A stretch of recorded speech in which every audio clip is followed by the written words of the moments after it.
नमस्कार दोस्तों, स्वागत है आपका आज के मुख्य समाचार में, जिसमें सबसे पहली और बड़ी खबर में जिक्र गुजरात के चुनाव का। गुजरात ओपिनियन पोल, गुजरात में फिर बजेगा बीजेपी का डंका, सर्वे में चौंकाने वाले नतीजे। दूसरी बड़ी खबर में आपको बताएंगे कि पीएम के खिलाफ अभद्र टिप्पणी पर भड़की शिमला भाजपा, आम आदमी पार्टी के खिलाफ शिमला में किया प्रदर्शन। तीसरी बड़ी खबर में जिक्र होगा कि कश्मीर मसले को लेकर मोदी ने साधा नेहरू पर निशाना। चौथी खबर में आपको बताएंगे कि कोलकाता में दो समुदाय के बीच में हिंसा जारी, बीजेपी ने की गृह मंत्री से हस्तक्षेप की मांग। और इसी के साथ पांचवी बड़ी खबर में जिक्र होगा कि गुजरात में केजरीवाल को सताने लगा एंटी हिंदू भूत। दोस्तों, हर एक खबर की गहराई में आपको ले जाएंगे, लेकिन उससे पहले अगर आपको भी ऐसा लगता है कि गुजरात में फिर से बनने जा रही है भाजपा सरकार और मोदी है तो हर जीत मुमकिन है, तो आप अभी इस वीडियो को कीजिए लाइक और लाल बटन को दबा के चैनल को सब्सक्राइब करके घंटी बजाकर कमेंट में लिखिए जय हिंद। रुक करते हैं सबसे पहली और बड़ी खबर की तरफ। गुजरात चुनाव में फिर बजेगा बीजेपी का डंका, सर्वे में आए चौंकाने वाले नतीजे। जी हाँ दोस्तों, आपको बता दें ये बड़ी खबर गुजरात चुनाव से निकल के आ रही है, जहां पर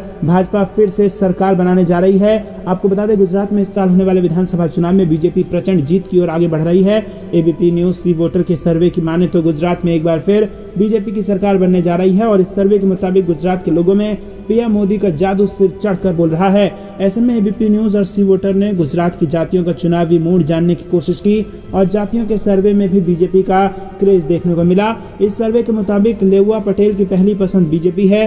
बीजेपी को लेउआ जाति का सबसे ज्यादा 51% वोट मिल सकता है, वहीं कांग्रेस को महज 30% और आम आदमी पार्टी और अन्य के खाते में 4% वोट जा सकते हैं। इसी सर्वे के अनुसार कड़वा पटेल वोटर भी बीजेपी के साथ है। कड़वा पटेल वोटर का 49% वोट बीजेपी को मिल सकता है, वहीं कांग्रेस के खाते में 34, तो आम आदमी को 14 और अन्य के खाते में 3% वोट कड़वा पटेल के जा सकते हैं। दोस्तों, एबीपी सी वोटर के मुताबिक ओबीसी वोटर की पहली पसंद बीजेपी है, और बीजेपी को ओबीसी का 54% वोट मिल सकता है। दोस्तों, यहाँ पर अगर अंदाजा लगाया जाए तो यहाँ पर कुल 140 सीटें भारतीय जनता पार्टी जीत सकती है गुजरात के इस बार के चुनाव में। आपको क्या कुछ लगता है कमेंट में बताइए। वीडियो लाइक कीजिए। रुक करते हैं अगली बड़ी खबर की तरफ।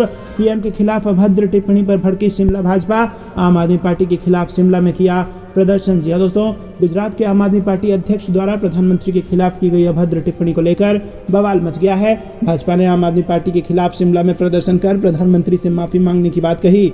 शिमला भाजपा मंडल ने कहा कि आम आदमी पार्टी बौखलाहट में है और लगातार इस तरह की टिप्पणियां कर रहे हैं। भाजपा के प्रदेश प्रवक्ता संजीव देष्टा ने कहा कि गुजरात में आम आदमी पार्टी के अध्यक्ष गोपाल इटालिया ने उनके खिलाफ आम आदमी पार्टी के शीर्ष नेतृत्व को संज्ञान लेना चाहिए।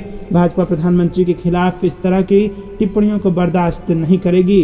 गोपाल इटालिया के खिलाफ मामला दर्ज किया जाना चाहिए। प्रधानमंत्री को देश की जनता ने शीर्ष पद पर बिठाया है, इसीलिए उनका अपमान देश का अपमान है, जिसकी भाजपा कड़ी निंदा करती है और आम आदमी पार्टी नेता के खिलाफ कार्रवाई की मांग करती है। तो दोस्तों, क्या आपको भी ऐसा लगता है कि गोपाल इटालिया के खिलाफ होनी चाहिए कार्रवाई? कमेंट में बताइए। वीडियो अभी तक लाइक नहीं किया तो लाइक कीजिए। रुक करते हैं अगली बड़ी खबर की तरफ।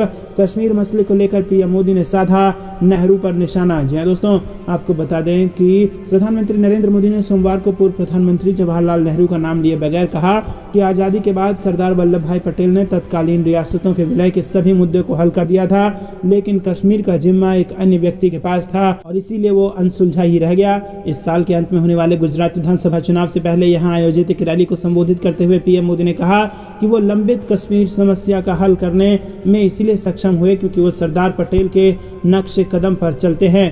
प्रधानमंत्री मोदी ने कहा कि सरदार साहब के ड्रीम प्रोजेक्ट सरोवर बांध परियोजना को शहरी नक्सलियों ने रोकने की कोशिश की। राजनीतिक गलियारों में एक वर्ग की ओर से शहरी नक्सली शब्द का इस्तेमाल नक्सलियों के प्रति सहानुभूति रखने वालों और कुछ सामाजिक कार्यकर्ताओं के लिए किया जाता है। मोदी ने कहा कि सरदार साहब सभी रियासतों को भारत में विलय के लिए मनाने में सफल रहे, लेकिन एक अन्य व्यक्ति ने कश्मीर के इस मुद्दे को हल करने का जिम्मा संभाला था। उन्होंने कहा, मैं चूंकि सरदार साहब के नक्शे कदम पर चलता हूं, मुझमें सरदार पटेल की भूमि के मूल्य हैं और यही कारण है कि मैंने कश्मीर की समस्या का समाधान किया और सरदार पटेल को श्रद्धांजलि दी। बाद में प्रधानमंत्री ने गुजरात की पूर्ववर्ती कांग्रेस सरकार पर भी हमला बोला और कहा कि उन्होंने बांधों का निर्माण तो किया, लेकिन नेहरू का कोई संपर्क नहीं बनाया जिससे अन्य क्षेत्र में पानी पहुंच सके। दोस्तों, रुक करते हैं अगली बड़ी खबर की तरफ। कोलकाता में दो समुदायों के बीच हिंसा जारी, भाजपा ने केंद्रीय गृह मंत्री से की हस्तक्षेप की मांग। जी दोस्तों, अल्पसंख्यकों के प्रोफेट मोहम्मद नबी की जयंती पर राजधानी कोलकाता के इकबालपुर थाना अंतर्गत मोमिनपुर इलाके में रविवार तड़के शुरू हुई हिंसा देर रात तक जारी रही। दोस्तों, रात 9 बजे के करीब एक बार फिर पूरे क्षेत्र में हिंसा भड़क गई और इस हिंसा में कई लोग घायल हुए और कुछ झोपड़ा नुमा घरों में भी आग लगने की खबर है। इस घटना के संबंध में कोलकाता पुलिस के संयुक्त आयुक्त मुरलीधर शर्मा ने कहा कि हम लोग घटनास्थल पर मौजूद हैं और हालात काबू करने की कोशिश जारी है। प्रत्यक्षदर्शियों का दावा है कि अल्पसंख्यक समुदाय के लोग छतों से आसपास के बहुसंख्यक समुदाय के घरों पर पेट्रोल बम फेंक रहे हैं और कुछ लोग घायल बताया जा रहा है। एक झोपड़ी में आग लग गई है और इस घटना का एक वीडियो सामने आया है जिसमें देखा जा सकता है कि इस्लामी झंडा लिए सैकड़ों लोग थाने के अंदर घुसकर हंगामा कर रहे हैं, लेकिन पुलिस वाले कहीं नजर नहीं आ रहे। इसे लेकर भारतीय जनता पार्टी ने केंद्रीय गृह मंत्री से हस्तक्षेप की मांग की है। नेता प्रतिपक्ष और वरिष्ठ भाजपा नेता शुभेंदु अधिकारी ने ट्विटर पर केंद्रीय गृह मंत्री को टैग करते हुए लिखा कि इकबालपुर थाना उग्रवादियों के कब्जे में है। ममता बनर्जी की पुलिस थाना छोड़कर डर के मारे भाग चुकी है। मुख्य सचिव और कोलकाता पुलिस के बस की अगर बात नहीं है तो केंद्रीय सशस्त्र पुलिस बलों की तैनाती की जानी चाहिए। गृह मंत्रालय तुरंत हस्तक्षेप करे।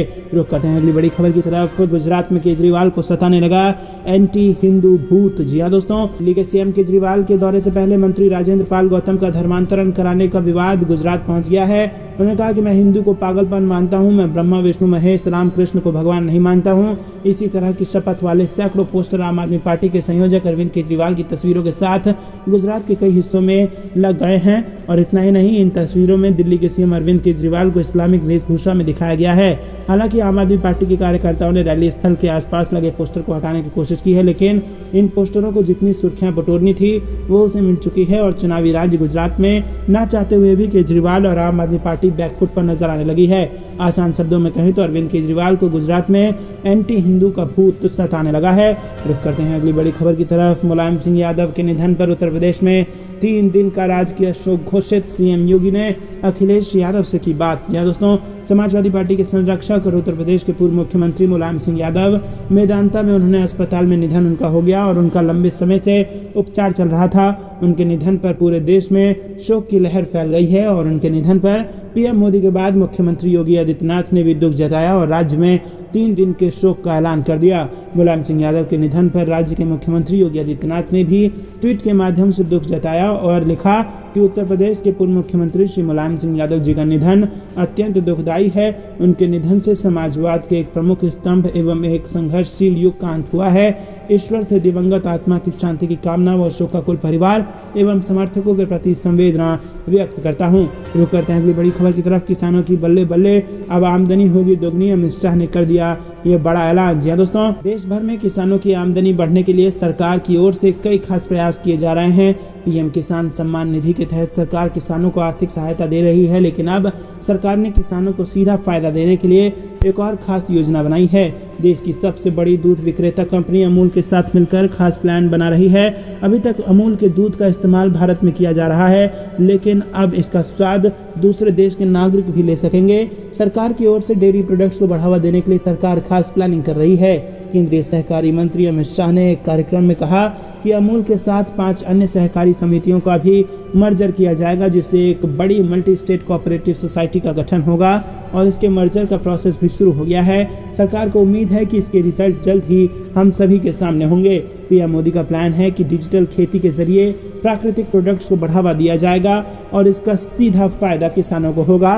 साथ ही किसान की इनकम में भी काफी बढ़ोतरी होगी। अगली बड़ी खबर की तरफ। एकनाथ शिंदे ने चुनाव आयोग को पार्टी के नाम के लिए 3 विकल्प सौंपे। जी दोस्तों, शिवसेना का नाम और चुनाव चिन्ह धनुष बाण फ्रीज करने के बाद अब उद्धव ठाकरे और शिंदे गुट के बीच चल रहे विवाद का अगला मुद्दा शुरू हो गया है। चुनाव आयोग द्वारा धनुष और तीर के निशाने को सील करने के बाद दोनों गुटों को एक नया नाम और पार्टी के चिन्ह के लिए 3 विकल्प देने के लिए कहा गया था। तो अब दोनों गुट द्वारा नए चिन्हों के लिए नाम जमा कर दिए गए हैं। करते हैं अगली बड़ी खबर की तरफ। रूसी हथियार को लेकर जयशंकर ने अमेरिका को धो डाला। कहा पहले तानाशाही की, अब ज्ञान दे रहे हैं। जी हाँ दोस्तों, रूसी हथियार खरीदने को लेकर पश्चिम देशों की आलोचना पर भारतीय विदेश मंत्री एस जयशंकर ने अमेरिका समेत पश्चिम देशों पर जोरदार पलटवार किया और उन्होंने सीधे तौर पर कहा कि पिछले कई दशकों ने हथियार बेचने के नाम पर पश्चिम देशों ने तानाशाही रवैया अपनाया और भारतीय विदेश मंत्री ने सीधे तौर पर अमेरिका और पश्चिम देशों को आड़े हाथों लिया, जो यूक्रेन युद्ध शुरू होने के बाद से ही रूसी हथियार खरीदने को लेकर भारत की आलोचना कर रहे थे। भारतीय विदेश मंत्री ने रूसी हथियारों की खरीद को लेकर अमेरिका को धो दिया है और उन्होंने इंडियन आर्मी के रूसी हथियारों के इस्तेमाल का बचाव करते हुए कहा कि पश्चिमी देशों में सैन्य तानाशाही को पसंदीदा साझेदार के रूप में चुना और कई दशकों तक भारत को हथियारों की आपूर्ति नहीं की। उन्होंने परोक्ष तौर पर पाकिस्तान का हवाला देते हुए कहा कि पश्चिमी देशों ने पाकिस्तान को अपना हथियार साझेदार चुना और भारत को हथियार नहीं बेची, इसीलिए भारत को रूस से हथियार खरीदना पड़ा। रुक करते हैं अगली बड़ी खबर की तरफ। केजरीवाल सरकार के मंत्री राजेंद्र पाल गौतम का इस्तीफा, हिंदू देवी देवताओं के बहिष्कार की ली थी शपथ। जी हाँ दोस्तों, दिल्ली की केजरीवाल सरकार में मंत्री राजेंद्र पाल गौतम ने इस्तीफा दे दिया है। और आपको बता दें कि मंत्री राजेंद्र पाल गौतम ने हाल ही में अपने एक बयान में कहा था कि मैं ब्रह्मा विष्णु और महेश को नहीं मानूंगा, मैं राम कृष्ण की पूजा नहीं करूंगा, मैं किसी हिंदू देवी देवता को नहीं मानूंगा। इस बयान के बाद उन्हें काफ़ी बहिष्कार का सामना करना पड़ा था। अब उन्हें सीट गंवाकर इसकी कीमत चुकानी पड़ी थी। दोस्तों, केजरीवाल सरकार ने मंत्री के इस बयान के बाद उसे स्पष्टीकरण मांगा था। रुक करते हैं अगली बड़ी खबर की तरफ। पीएम मोदी का फिर अपमान, गुजरात में आम आदमी पार्टी तो तेलंगाना में टीआरएस नेता ने प्रधानमंत्री को कहे अपशब्द। जी हाँ दोस्तों, आम आदमी पार्टी के नेता गोपाल इटालिया पर प्रधानमंत्री नरेंद्र मोदी के खिलाफ अपशब्द कहे जाने का आरोप लगा है। गोपाल इटालिया का एक वीडियो वायरल हो रहा है जिसमें वो पीएम मोदी के खिलाफ अपमानजनक शब्दों का इस्तेमाल करते नजर आ रहे हैं। दोस्तों, सोशल मीडिया पर एक वीडियो वायरल हो रहा है जिसमें ट्विटर पर बीजेपी नेता अमित मालवीय, प्रीति गांधी सहित हजारों लोगों ने इस वीडियो को शेयर कर आप नेता गोपाल इटालिया पर कार्रवाई की मांग की है। वहीं दूसरी तरफ तेलंगाना में भी इस प्रकार की हरकत की गई है जिसमें पीएम मोदी को अपमानजनक शब्द के इस्तेमाल पर सोशल मीडिया पर रार मच गई है। जैन धर्म गुरु साथ पीएम मोदी के एक फोटो पर टीआरएस के नेता वाई सतीश रेड्डी ने काला जादू और तंत्र मंत्र कह दिया है और इस पर जैन धर्म गुरु ने टीआरएस के खिलाफ मोर्चा खोल दिया है। उन्होंने जैन धर्म का अपमान बताते हुए टीआरएस को खूब खरी खोटी सुनाई है। दोस्तों, करते हैं अगली बड़ी खबर। तारीखों के ऐलान से पहले गुजरात में पीएम मोदी का मेगा रोड शो समेत कई जनसभाओं को करेंगे संबोधित। जी हाँ दोस्तों, प्रधानमंत्री नरेंद्र मोदी अपनी 3 दिवसीय गुजरात के दौरे पर पहुंच गए हैं। यहाँ वो 14,600 करोड़ रुपए की विकास परियोजनाओं का शुभारंभ करने के साथ ही विभिन्न जनसभाओं में शामिल होंगे। भारतीय जनता पार्टी शासित गुजरात में इस साल के अंत में विधानसभा चुनाव होने वाले हैं। मोदी शाम को गुजरात पहुंचेंगे और मेहसाणा जिले के मोढेरा गांव में करीब 3,900 करोड़ रुपए की कई परियोजनाओं का उद्घाटन एवं शिलान्यास करेंगे। मोढेरा को 24 घंटे सौर ऊर्जा से चलने वाला भारत का पहला गांव भी घोषित करेंगे। रुक करते हैं अगली बड़ी खबर की तरफ।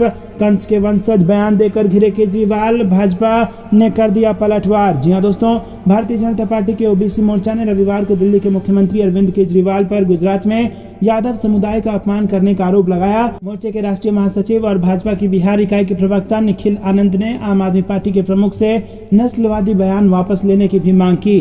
आनंद ने यहां एक बयान जारी कर केजरीवाल के कथित बयानों की निंदा की जिनमें उन्होंने जन्माष्टमी पर पैदा होने की बात कही थी और भगवान कृष्ण की तरह कंस के वंशजों को हराने का संकल्प लिया था। आनंद ने कहा कि ऐसा लगता है कि सिर्फ इसीलिए उनका जन्म जन्माष्टमी पर हुआ। केजरीवाल सोचते हैं कि वो अपनी तुलना भगवान कृष्ण के साथ कर सकते हैं, लेकिन उन्हें ये महसूस करना चाहिए कि भगवान कृष्ण ने कंस को उसके पापों के लिए दंडित किया था, लेकिन कभी भी मथुरा के राजा के पूरे वंश का सफाया करने की कोशिश नहीं की।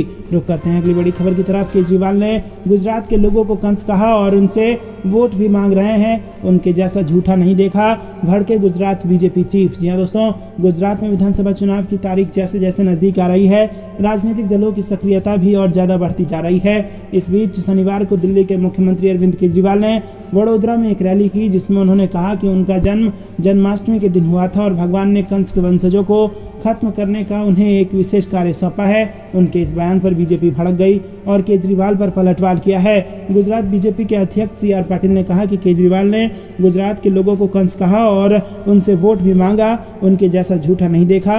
उन्होंने कहा कि अरविंद केजरीवाल जैसा झूठा हमने कभी नहीं देखा, सीएम होते हुए भी झूठ फैलाते हैं। उन्होंने गुजरात के लोगों को कंस कहा और फिर उनसे वोट मांग रहे हैं, उन्हें बोलने से पहले सोचना चाहिए। रुक करते हैं कि बड़ी खबर की तरफ। 2024 में हैट्रिक के लिए बीजेपी का खास प्लान तैयार, 144 सीटों पर है भाजपा की नजर। जी हाँ दोस्तों, आपको बता दें कि 2024 के लोकसभा चुनाव की तैयारियां सभी दलों ने शुरू कर दी हैं और भारतीय जनता पार्टी पूर्ण बहुमत के साथ 2 बार केंद्र की सत्ता पर काबिज हो चुकी है और तीसरी बार के लिए कवायद शुरू हो चुकी है। बीजेपी जहां इस बार हैट्रिक लगाने के लिए मैदान में होगी, वहीं विपक्षी दल उसे रोकने के लिए अपना प्लान तैयार करने में लगे हैं। बीजेपी को इस बार कई चुनौतियों का सामना भी करना पड़ सकता है, लेकिन बीजेपी की खासियत ये है कि चुनावी रणनीति बनाकर अपने मिशन को फतह कर लेती है और उनके रणनीतिकार इस कार्य में लग भी गए हैं। भाजपा 2019 के लोकसभा चुनाव में 300 से ज़्यादा सीटें जीती थी और उसने उत्तर भारत के कई राज्यों में क्लीन स्वीप किया था और इसमें सबसे बड़ी जीत उत्तर प्रदेश में थी, जहां पर बीजेपी ने 80 में से 64 सांसद जीत कर आए थे। लेकिन अब 2024 के चुनाव में उसके सामने न केवल इससे ज्यादा सीटें जीतने की चुनौती है, बल्कि अन्य राज्यों में नई सीट शामिल करने का भी प्लान है और पार्टी ने इस दिशा में काम करना शुरू कर दिया है। 2024 के चुनाव को लेकर बीजेपी ने लोकसभा प्रवास अभियान शुरू किया है। इनमें 144 लोकसभा सीटों की पहचान की गई है, जिनकी जिम्मेदारी केंद्रीय मंत्रियों को सौंपी गई है। बीजेपी ने इन सीटों को इस आधार पर चुना है कि इस पर मेहनत की जाए तो ये उसके खाते में आ जाएंगी। तो दोस्तों, क्या आपको भी ऐसा लगता है कि फिर से 300 प्लस के आंकड़े एक साथ 24 में सरकार बनाएंगे पीएम मोदी? रुक करते हैं अगली बड़ी खबर की तरफ। आरजेडी के सम्मेलन में भारी बवाल, मीटिंग को बीच में छोड़कर निकले तेज प्रताप यादव, श्याम रजक पर लगाया गाली देने का आरोप। जी हाँ दोस्तों, आपको बता दें कि दिल्ली में आरजेडी की राष्ट्रीय कार्यकारिणी की बैठक चल रही है और खबर है कि बैठक के बीच में ही गुस्से से तमतमाते हुए तेज प्रताप यादव वहां से रुखसत हो गए। तेज प्रताप यादव ने पार्टी नेता श्याम रजक पर अपनी बहन मीसा भारती को गाली देने का आरोप लगाया। तेज प्रताप यादव का कहना है कि श्याम रजक ने उनकी बहन मीसा भारती को गाली दी है, जिसे वो कतई बर्दाश्त नहीं कर सकते, लिहाजा उन्होंने मीटिंग का बहिष्कार किया। वहीं इस पूरे प्रसंग का दूसरा पहलू भी निकलकर सामने आ रहा है कि श्याम रजक बिहार मंत्रिमंडल में मंत्री नहीं बनाए जाने से खफा हैं, जिसकी वजह से उनके रिश्ते तेज प्रताप यादव से तनावपूर्ण स्थिति से गुजर रहे हैं। रुक करते हैं अगली बड़ी खबर की तरफ। बीजेपी मिजोरम में 40 सीटों पर लड़ेगी विधानसभा चुनाव, 2023 में होने हैं राज्य में इलेक्शन। जी हाँ दोस्तों, आपको बता दें भाजपा ने पूर्वोत्तर में पैठ बनाने की पूरी तैयारी करनी शुरू कर दी है। कई राज्यों में सरकार बनने के बाद वो लगातार गैर हिंदी भाषाई राज्यों में मजबूती पर फोकस कर रही है। मिजोरम में बीजेपी ने अगले विधानसभा में सभी सीटों पर चुनाव लड़ने का ऐलान किया है। पार्टी विधानसभा की सभी 40 सीटों पर चुनाव लड़ेगी। मिजोरम में बीजेपी अध्यक्ष ने आइजॉल में बताया कि राज्य विधानसभा की सभी 40 सीटों पर भाजपा चुनाव लड़ने जा रही है। आगामी विधानसभा चुनाव के लिए तैयारियां शुरू कर दी गई हैं। 2023 में होने वाले विधानसभा चुनाव में अपने दम पर बीजेपी चुनाव लड़ेगी। रुक करते हैं अगली बड़ी खबर की तरफ। उद्धव ठाकरे को बड़ा झटका, इसी ने अगले आदेश तक फ्रीज किया शिवसेना नाम और धनुष बाण का निशान। जी हाँ दोस्तों, आपको बता दें कि चुनाव आयोग ने शिवसेना के नाम और सिंबल पर अगले आदेश तक के लिए रोक लगा दी है, जिसके मद्देनजर 3 नवंबर को होने वाले अंधेरी पूर्व उपचुनाव के लिए उद्धव ठाकरे और शिंदे गुट में से किसी को भी शिवसेना के लिए आरक्षित धनुष और तीर के चिन्ह का उपयोग करने की अनुमति नहीं दी जाएगी।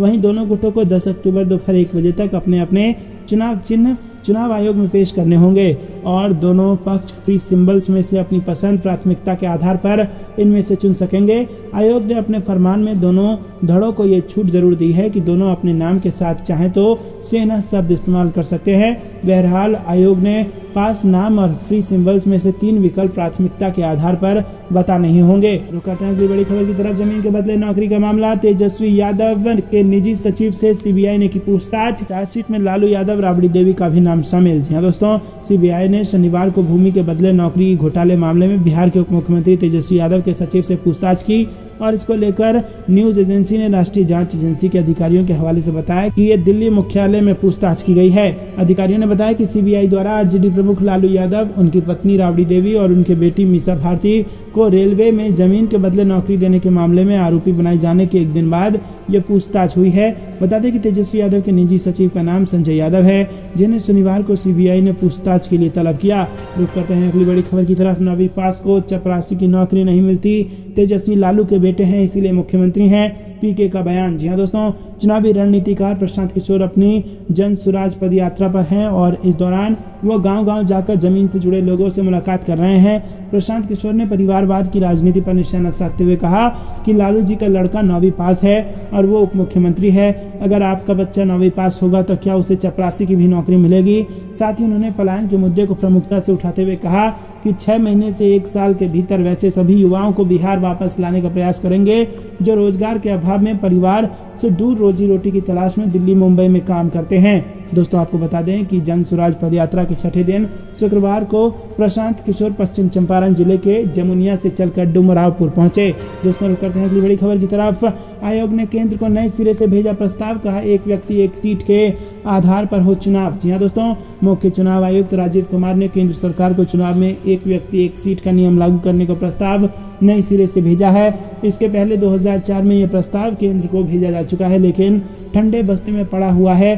चुनाव में एक व्यक्ति एक सीट नियम लागू करने के लिए लोक प्रतिनिधित्व अधिनियम 1951 में बदलाव करना होगा। दोस्तों, वर्तमान में जनप्रतिनिधित्व कानून के सेक्शन 33(7) में मौजूद नियमों के अनुसार एक व्यक्ति 2 सीट से चुनाव लड़ सकता है। आयोग ने 2004 में पहली बार केंद्र सरकार को एक व्यक्ति एक सीट का प्रस्ताव भेजते हुए तर्क दिया था, और अगर एक व्यक्ति 2 सीट से चुनाव लड़ता है और दोनों जगह से जीतने के बाद एक सीट खाली करता है तो उपचुनाव कराने में फिर खर्च आता है। रुक करते हैं अगली बड़ी खबर की तरफ। गृह मंत्री अमित शाह का कांग्रेस पर जोरदार हमला। 1962 में नेहरू ने असम को कह दिया था बाय, भूल गए थे पूर्वोत्तर। जी हाँ दोस्तों, असम पहुंचे अमित शाह ने कांग्रेस पर जमकर हमला बोला। ये कांग्रेसी जहां पर भी बैठे हैं वो सुन लें, जवाहरलाल नेहरू ने 1962 में जब चीन की लड़ाई हुई थी तब बाय बाय असम कह दिया था। उसके बाद से कांग्रेस वाले भूल ही गए थे कि पूर्वोत्तर में भी कोई राज्य है। दोस्तों, उन्होंने कहा कि ये क्षेत्र यूपी के आकार का 3 गुना है और ये अलगाववादी और विद्रोही आंदोलन से भरा था। मोदी ने कोई भाषण नहीं दिया, सिर्फ काम किया। कांग्रेस तोड़ने की प्रक्रिया देखती रही, मूक दर्शक बनी रही। मोदी ने भारत को तोड़ने की प्रक्रिया रोककर भारत को जोड़ने का काम किया। रुक करते हैं अगली बड़ी खबर की तरफ, जिसमें आपको बता दें कि साध्वी उमा भारती ने मुख्यमंत्री शिवराज के एक्शन की तारीफ। कहा, नशे के अवैध व्यापार को ध्वस्त करना अभिनंदनीय। जी हाँ दोस्तों, भाजपा नेत्री पूर्व मुख्यमंत्री साध्वी उमा भारती इन दिनों मुख्यमंत्री शिवराज सिंह चौहान पर खासी मेहरबान हैं। उनके आश्वासन पर कई बार शराबबंदी का अपना आंदोलन वो छोड़ चुकी हैं, और पिछले दिनों सरकार के साथ नशा मुक्ति अभियान के तहत आयोजित कार्यक्रम में शिवराज के सिर पर हाथ रखकर उन्होंने आशीर्वाद दिया था। इसके बाद 7 नवंबर तक शराब नीति में परिवर्तन न होने पर टेंट कुटी में रहने की घोषणा भी कर डाली है। अब शिवराज के निर्देश पर जब पुलिस ने हुक्का लाउंज सहित नशे के अवैध व्यापार के खिलाफ कार्रवाई शुरू की तो वो फिर गदगद हो गई। दोस्तों, करते हैं कांग्रेस नेता और विधायक हर्षद रावड़िया भाजपा में शामिल हो गए। पाटीदार समुदाय के नेता रावड़िया ने 2 दिन पहले ही गुजरात विधानसभा की सदस्यता से इस्तीफा दे दिया था और उन्हें भाजपा के राज्य मुख्यालय कमलम में आयोजित एक समारोह में पार्टी में शामिल कर लिया गया। रुक करते हैं अगली बड़ी खबर की तरफ। गुजरात में लगे हिंदू विरोधी केजरीवाल के काले होर्डिंग्स और पोस्टर सोशल मीडिया पर भी हो रही है किरकिरी। जी हाँ दोस्तों, गुजरात में दिल्ली के हिंदू विरोधी मुख्यमंत्री अरविंद केजरीवाल के काले पोस्टर और होर्डिंग्स लगाए गए हैं। इन होर्डिंग्स पर गुजराती में लिखे हैं कि मैं हिंदू धर्म को पागलपन मानता हूँ। इसके साथ ये भी लिखा है कि मैं ब्रह्म, विष्णु, महेश, राम और कृष्ण को ईश्वर नहीं मानता हूँ। इन होर्डिंग्स और पोस्टरों में केजरीवाल को मुस्लिम टोपी पहने दिखाया गया है। इन होर्डिंग्स और पोस्टर लगाने के साथ ही शनिवार को दिल्ली के सीएम के गुजरात के वडोदरा पहुंचते ही केजरीवाल वापस जाओ के नारे भी लगे। हिंदू विरोधी केजरीवाल के करीबी मंत्री राजेंद्र पाल गौतम के एक दिन पहले ही हिंदू देवी देवताओं के खिलाफ दिए गए बयान के बाद लोगों का गुस्सा और भड़क गया है। गौतम की सभा में लोगों से शपथ दिलाई गई कि मैं कभी भी ब्रह्मा, विष्णु और महेश को भगवान नहीं मानूंगा और उनकी पूजा नहीं करूंगा। मैं कभी भी राम और कृष्ण को भगवान नहीं मानूंगा और उनकी पूजा नहीं करूंगा। मैं गौरी, गणपति और किसी अन्य भगवान का पालन नहीं करूंगा। तो दोस्तों, इस प्रकार के भाषण आम आदमी पार्टी के मंत्री ने दिया है और इस सबसे सोशल मीडिया पर भी अरविंद केजरीवाल और आम आदमी पार्टी की फजीहत हो रही है। लोग ट्विटर पर पोस्ट और होर्डिंग्स की तस्वीरों और वीडियो को शेयर कर रहे हैं। रुक करते हैं अगली बड़ी खबर की तरफ। अमित शाह ने राहुल गांधी की भारत जोड़ो यात्रा पर साधा निशाना। कहा, बिना भाषण दिए भारत को जोड़ रहे हैं पीएम मोदी। जी हाँ दोस्तों, केंद्रीय गृह मंत्री अमित शाह ने राहुल गांधी की भारत जोड़ो यात्रा पर निशाना साधते हुए कहा है कि कांग्रेस के शासनकाल में उत्तर पूर्व में भारत को तोड़ने का प्रयास हो रहा था और कांग्रेस मूक दर्शक बनकर इसे चुपचाप देख रही थी। राहुल गांधी की यात्रा पर तंज कसते हुए शाह ने आगे कहा कि बिना कोई भाषण दिए प्रधानमंत्री नरेंद्र मोदी ने भारत को तोड़ने की इस प्रक्रिया को रोककर भारत को जोड़ने का काम किया है। असम के खानपारा में कार्यकर्ता सम्मेलन को संबोधित करते हुए अमित शाह ने कहा कि जिन लोगों को भारत को जोड़ना है उनके लिए उत्तर पूर्व के राज्यों में शांति और विकास एक उदाहरण है कि कैसे बिना कोई भाषण दिए प्रधानमंत्री नरेंद्र मोदी ने देश को जोड़ने का काम किया। कांग्रेस पर पूर्वोत्तर भारत को आतंकवाद, अलगाववाद, अराजकता और हिंसा की ओर धकेलने का आरोप लगाते हुए गृह मंत्री अमित शाह ने कहा कि कांग्रेसी जहां पर भी बैठे हैं वो सुन ले, जवाहरलाल नेहरू ने चीन के साथ लड़ाई के समय 1962 में कह दिया था कि बाय बाय असम। उसके बाद से कांग्रेस वाले भूल ही गए कि उत्तर पूर्व भी कोई चीज़ है और इधर भी हमारे महत्व के प्रदेश हैं। अमित शाह ने कांग्रेस पर हमला जारी रखते हुए आगे कहा कि यहाँ पर जिस प्रकार का अलगाववाद पैदा हो गया था, प्रधानमंत्री मोदी बिना कोई भाषण दिए उसमें परिवर्तन लेकर आए हैं। कांग्रेस के शासनकाल में उत्तर पूर्व में भारत को तोड़ने की प्रक्रिया चल रही थी, लेकिन कांग्रेस मूक दर्शक बनकर इसे चुपचाप देखती रही।